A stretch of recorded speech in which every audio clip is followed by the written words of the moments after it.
Sit down. Sit down. Hey, y'all. It's me. It's your girl. The real deal. You already know. Like, share, and subscribe. What's up, real deal? How y'all doing today? Good morning, good evening, good afternoon, good night, wherever you are in your country. You are a real deal. You understand me? You are one, okay? I hope everybody doing all right. I want to get into content this morning, and before I get into the content, just want to say that make sure you get the likes up, y'all. We got to get the likes up, okay? I know y'all don't like to hit the like button, but continue to subscribe and leave your comments, okay? Um, Thank you, DJ. My DJ is on time. I love my DJ. Now I want to talk about my content is about first time Montgomery riverboat captain made a speech. Yeah, he's gonna speak out and let y'all know what had what happened. Okay, what happened on the bra. Okay, and that's who we'll listen to him. So I'm gonna turn it over, and then after he's finished speaking, then we'll talk about it. Okay, real deal.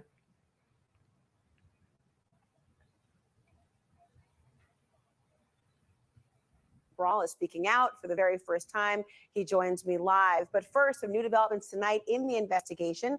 Police are now charging another person, this time Mary Todd, with third-degree assault, making her the fourth person now facing charges. The 21-year-old turned herself in today, is expected to make her first court appearance tomorrow morning.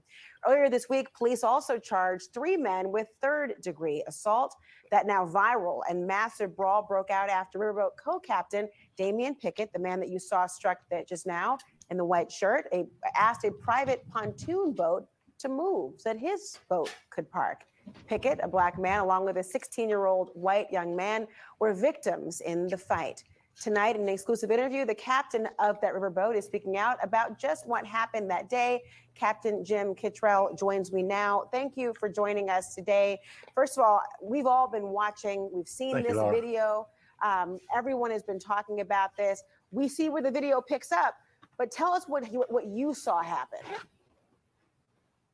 Well, what everybody hadn't seen yet is what happened to make all these other things happen. And that was we were doing our 5 to 7 cruise last Saturday, coming into the dock. I noticed there's a lot of boats at the dock. I noticed that one of the pontoons is too far back for me to align my exit ramp with my exit gate with the exit ramp.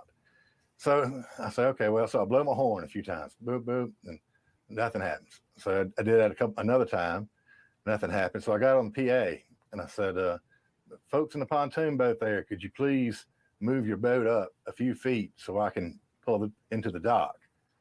Nothing happened, no response at all. I did that maybe 5, 6 times and it still hadn't moved.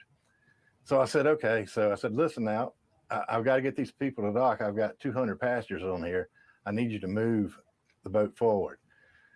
Still nothing. So I said, okay, well, I'm going to have to call the police. And the police are going to come down here. And if you've got alcohol on your boat or whatever, it's going to be a bad day. So let's just move the boat up and avoid that. Still nothing. This is all so the okay, PA so system. I called the police. You're saying this to them. They're within earshot. You call the police, they still don't respond until this moment when you have your co-captain get off, and that's what he's confronted with? Well, not yet. I after I called the police, I went back on the PA one more time. And I said, okay, I've called the police. They're going to be down here. They're coming on their way.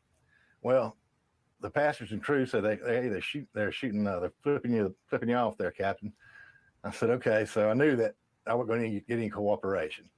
Well, then they just left.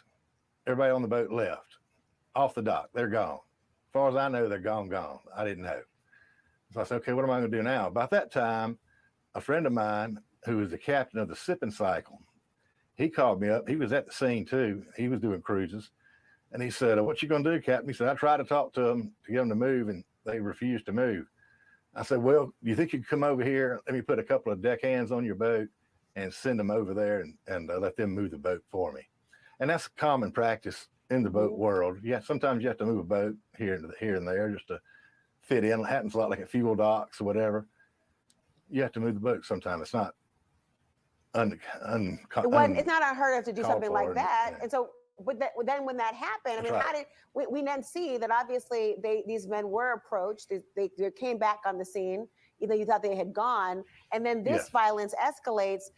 You know, watching this, people immediately thought, just because of the racial dynamic in particular, obviously here, they saw a group of white men attacking a singular black man who was struck, it looks like first. Did you believe that race played an impact and a role on this entire thing? Well, initially, now Damien, he's actually my first mate, and I've been mentoring him. He's been on the boat for. Yes, he's the one that was struck, and he's been a dear friend of mine for a long time. And when the first guy hit him, I said, "Oh my God," you know, and he threw his hat up. I said, "Oh no, we got problems." And then another guy got involved, and then 3 or 4 more guys came running down the dock. I said, "Thank God they're going to stop this," but they didn't stop it. They jumped in as well. So he had like 5 or 6 folks on there. And the other guy that's on the dock, his name's Daniel. And he's 16 years old. He's a deckhand candidate, and he did his best, you know, trying. He stepped in there and tried to help as best he could. He got punched fairly early there. So have you talked to Damien? Yeah, you know, I saw it. Have you talked to him? How is he holding up? Oh yeah, I mean, I took him to the hospital that night. We've been he's doing well. He's still having some headaches and stuff, but he's doing well. But you know, I saw it like everybody else saw it. It looks like a white people attacking a black man. I thought that, I felt that was the case, what everybody's thinking. But you know, I don't know the hearts of those men. I have no idea what's in their hearts. Now I do know the hearts of my crew. And my crew was like frustrated because they couldn't get to the dock, and protective. So I know that's what was going through their mind, because that's what was going through mine. But had you had any other experiences before with this same group of people? Well, I don't know about the same group of people. This is a group that comes up from downriver, from Selma. They come up every year and they park the boats and they go have fun downtown. And we have, a couple of years ago, we came back from the cruise to get our golf cart that we used to get people up the hill that are handicapped or elderly. And we get back and the golf cart's gone. We don't know where it is. Well, eventually we get a call from the hotel, and at Embassy Suites Hotel, and they say, "Hey man, your golf cart's in our lobby." So we go down there and get the golf cart, and we see the video, we find out who it is. We call the police. We all get together with the guy that stole it, and you know, the police say, you know, it's just kind of a prank. And I called my boss, because the boat belongs to the city. Right. He said it's city property, but so he wanted me to press charges, but the police said, "Hey man, you know, just a little prank, so let's let it slide." I said, "Okay." Well, so Captain, there's been a very different response to this. Well, real deal. What y'all think? What do y'all think?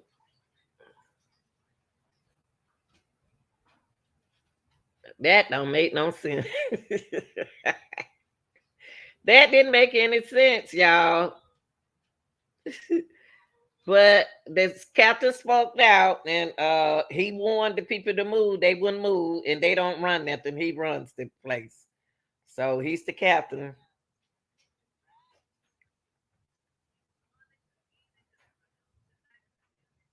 So y'all tell me what you think in the comment section. Like, share, and subscribe. I'm out.